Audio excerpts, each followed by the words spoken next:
This is what I wanted to show you is that my feeder on the right.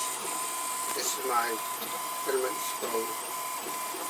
I've got two of these cones, one's the other side. And basically a piece of pipe, and there's some skateboard bearings in there. This is the only plastic pipe. About the it's 15 mil, but obviously you're allowed a bit of free play because it is cones either side, so they're squeezed in. The nut and bolt here, some threaded rod going into this part here, which hooks onto my server cabinet. I'm using a server cabinet for doing my 3D printing. This is another part to this feeder.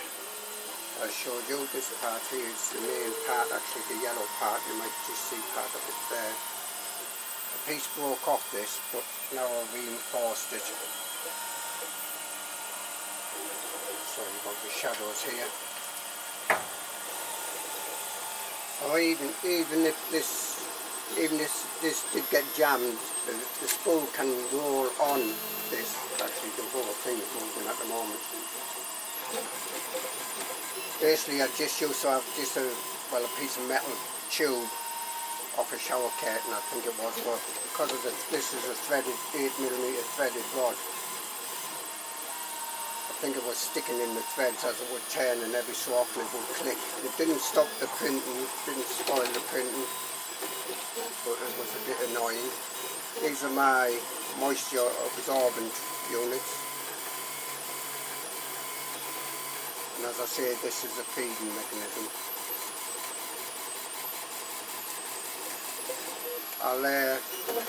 When this print is finished, I mean I could do it now, but I don't want to. Taking a little bit of risk. I'll take it apart and I'll show you.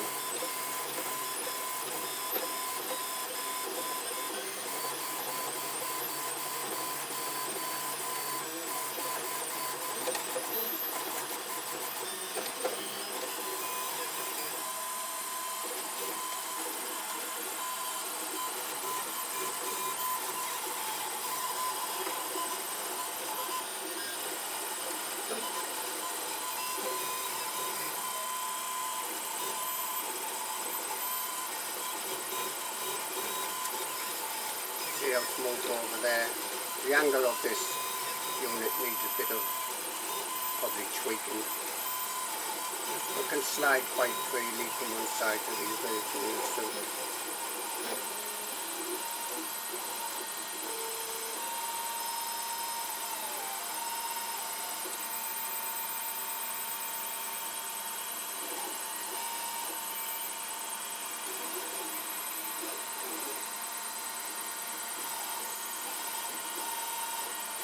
Seems to be working well.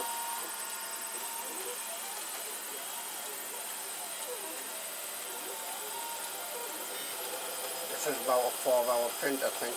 No, sorry, 8 hours. Yes, it's been going 5 hours, 6 hours. It's been going 6 hours.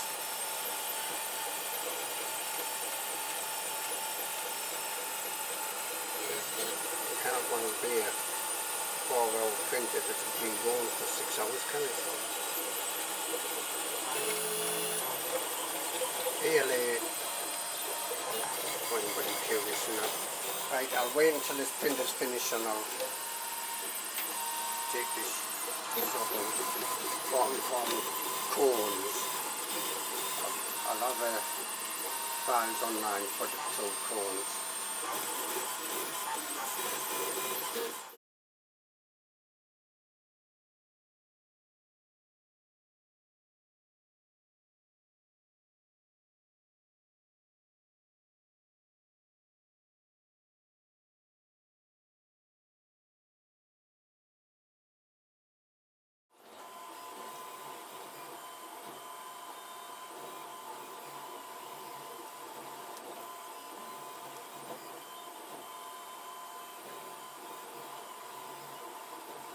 Well, it's coming somewhere near the end of this print.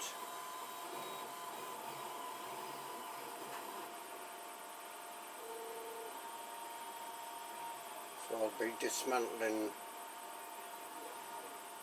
the spool support and show you a bit about how it's put together just now.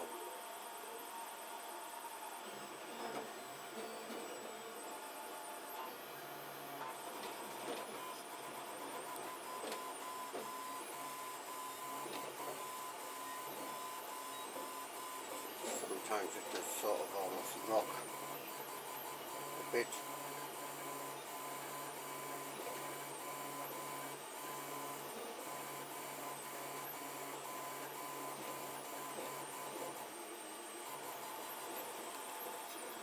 Well, it's getting very near to the end of this print, so you can compare the spool before and after.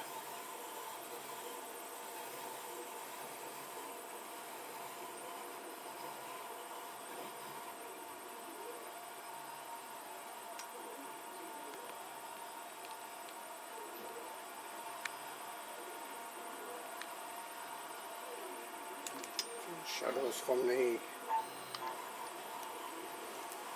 rods, horizontal sort of rods there. This does have infills, that's why that hole is infills everywhere. And there we are, it's finished. Usually get a very fine piece of stringing when it finishes. So I'll wait until this is cooled down, take it off the bed, and then I'll show you the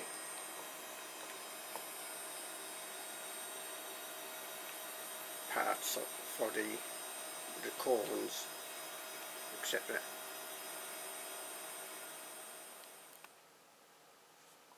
Well, here it is, I've taken it off. See, there's a couple of hooks that go on like server rails. You can get in the camera.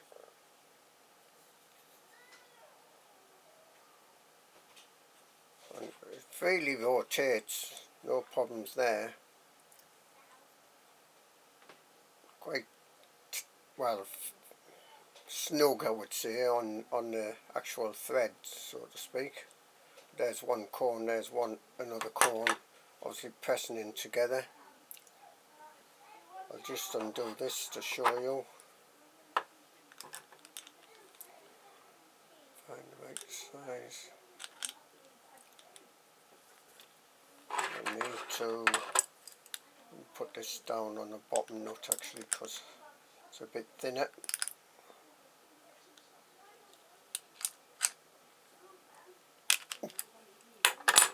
Loosen that off.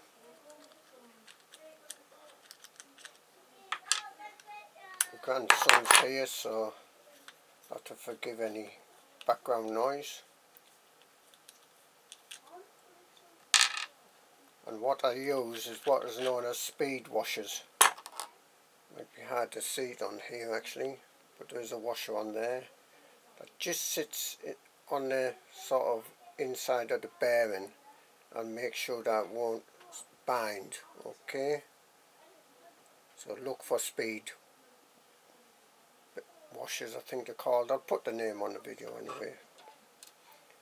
And there's obviously the skateboard bearing, bit rough this, my supports and playing up a little bit. Then basically I have a piece of plastic pipe, I think that's 15mm, piece of copper pipe, doesn't matter what type of material. Well, that's getting on for 20mm on the outside diameter there. But you've got some variations in the diameter because of the cone. It can go a little bit bigger or a little bit smaller. Then what I use is a piece of threaded rod,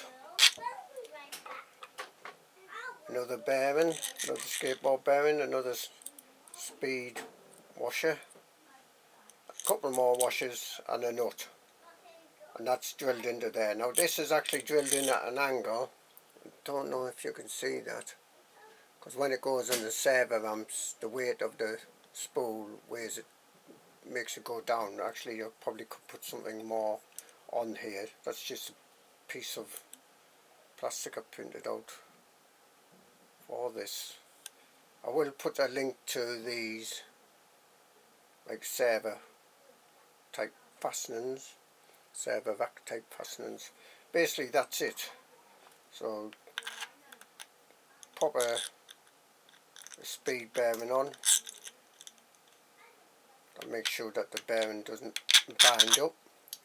Pop the thing on, pop a piece of tube on, piece of tube the other end, get it lined up somewhere, pop a speed bearing on there, put one nut on,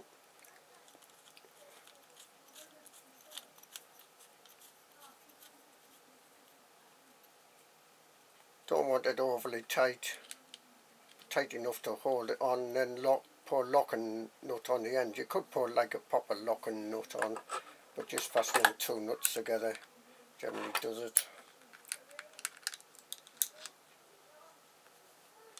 Yeah. And as I say, that rolls reasonably freely. Obviously the spool itself can like roll, slip round here, so even if this got bound up somehow, which is very unlikely, the spool can still roll. So that's a look at my filament spool device, and particularly the two cones which I'll put online.